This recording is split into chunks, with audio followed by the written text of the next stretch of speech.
नसरल्ला के मारे जाने के बाद यह कहा जा रहा है कि हिजबुल्लाह कमजोर हो जाएगा। हालांकि हिजबुल्लाह ने अपना नया चीफ चुन लिया है, यानी वो आगे की लड़ाई के लिए खुद को तैयार कर रहा है।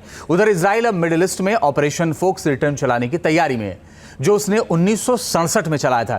क्या है ये ऑपरेशन और इसका मकसद क्या है, देखिए इस रिपोर्ट में।